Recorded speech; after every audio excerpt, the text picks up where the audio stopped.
Okay, so tell us about your film. So Let Our Moutains Live is a film about a group of Sámi reindeer herders who win in the Supreme Court because their winter grazing land has been filled of wind turbines, and then the Supreme Court says that this is a breach of human rights. Right. That's the starting point of the film. Yeah. And the question is, will all the wind turbines been taken down or removed, and will they get their land back? I always feel that when we're trying to produce energy, it's always at the expense of indigenous people. Yeah. That's throughout the whole world. Can you comment on that? Yeah, I think you are right. And the unfortunate, it's a story about like forced relocation, which I believe was something that happened 100 years ago. So that the Norwegian government in a very democratic country are doing the same with other means, not with violence, but with law and with politicians talking, and that's very depressive. You've managed to get into in the courtrooms and all, and how will you be able to document that into film? Yeah, because it also became a courtroom drama. So the film is also about the trial. We were able to film in the trial where the whole story is told in retrospect. Yeah. So we are able to follow this trial. So that's also a part of the film. Why don't we see this on major news or mass news outlets? Why is this a hidden sort of subject? Yeah, I think so. Stories about indigenous rights are not the biggest issue in media, but I think it's very important for people to see this film. And here at Hot Dogs, it's been 2 sold-out screenings. Yeah. So I think the audience, it's a sad story, but it's also a very interesting story. So I think it communicates with an international audience. Now tell us, what do you want your viewers to take home with them when they watch the film? But I think when I started this project, obviously I'm pro green transition, wind power. It could be great, but sometimes when you want something, you don't see. You really want the green transition to happen, and then you forget to see the indigenous needs. So we have to be able to protect them and have the green transition at the same time. How does it feel to be here at Hot Dogs, of course? It's fantastic. It's one of my favorite. This is my 3rd film here at Hot Dogs, and it's one of my favorite festivals, especially because it's an audience festival. People are queuing for an hour before the film to watch the documentary, to get rush tickets when it's sold out, and that's really warms my heart. Tell us about the struggle with this fight, and of course being in this film, how important it is to be in this film and get the message across, of course. I think it's important that people can see how the process has been for us, and the process is still ongoing. And I think the film shows very well, even though it's a very compact, how we've been talked to and treated throughout this process. And even though we did everything how do you say, textbook, we went to court 3 times and we won 3 times, and our case was thoroughly investigated, and all the reports that we had, and we won. And even though we won, they didn't tear the turbines down, they didn't give us the land back, they just made it another long process afterwards. So I think it's important that this film shows the process behind, or the ongoing process, and how we've been treated, even though we won in the legal system. Seems there's a lot of gaslighting in this film. Can you comment a little bit about that and your experience with that, especially with the Norwegian government? Oh yeah, it's a lot of meetings when they say a lot without saying anything at all. And at one point, one of the bureaucrats actually said that you thought you won the case, but what you did was actually winning a long process, which tends to be true. It felt very many times, it felt like we were talking to the wall, because nothing happened. And it took 500 days before the government actually admitted that it was actually a human rights violation.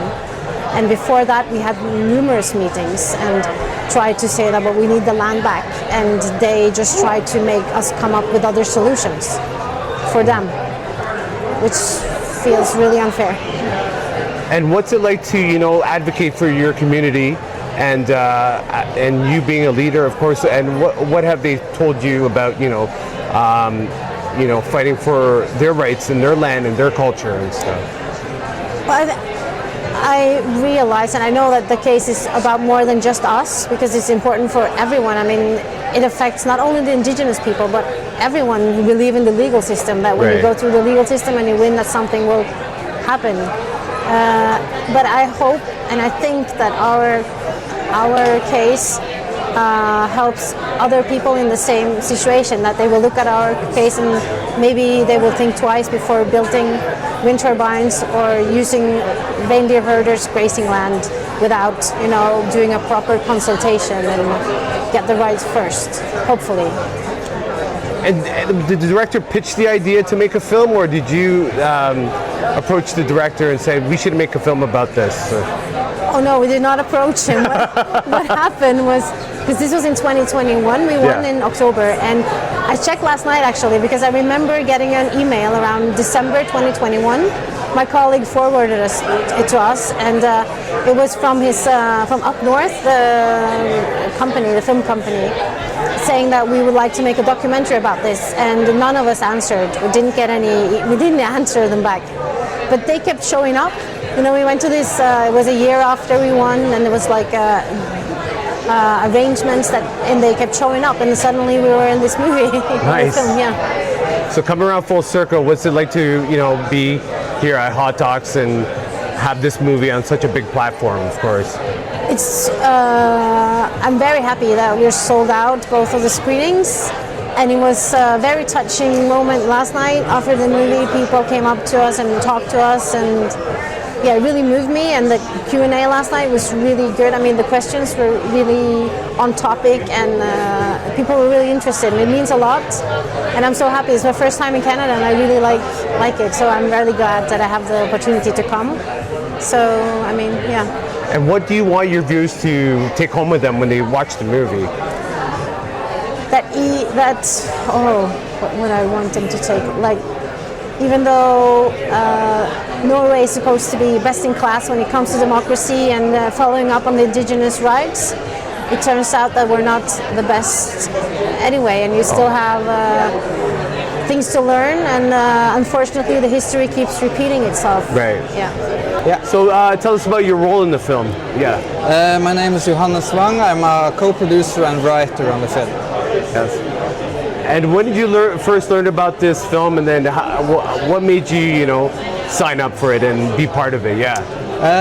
So I'm a Sámi filmmaker and human rights activist, and I have been making 2 short films about this topic already.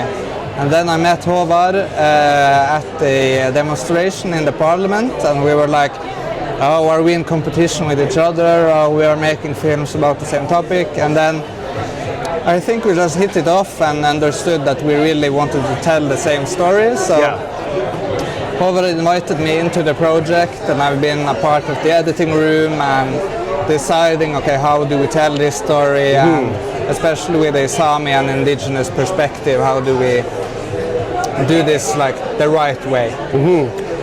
Now tell us, with something as, you know, such controversy as this subject, what were some of the obstacles or the challenges you faced in making this film? Yeah. I think we have been actually pretty lucky when it comes to like the challenges, because it's a controversial topic, but I feel that we have had a lot of freedom in creating whatever we wanted, and from the financiers and the distributor as well, we're really like, make the film you want to make and the story you want to tell.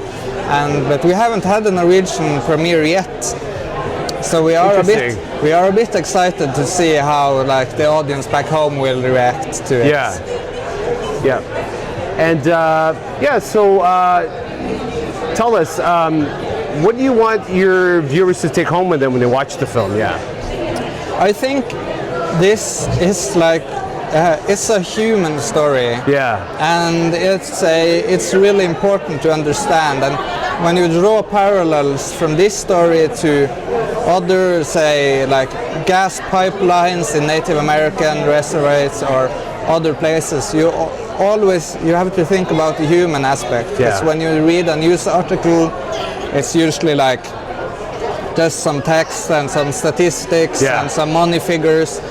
But in this film, you really get close to Sissel and her family and understand the human aspect of it. And that's what I hope the audience really feels as well.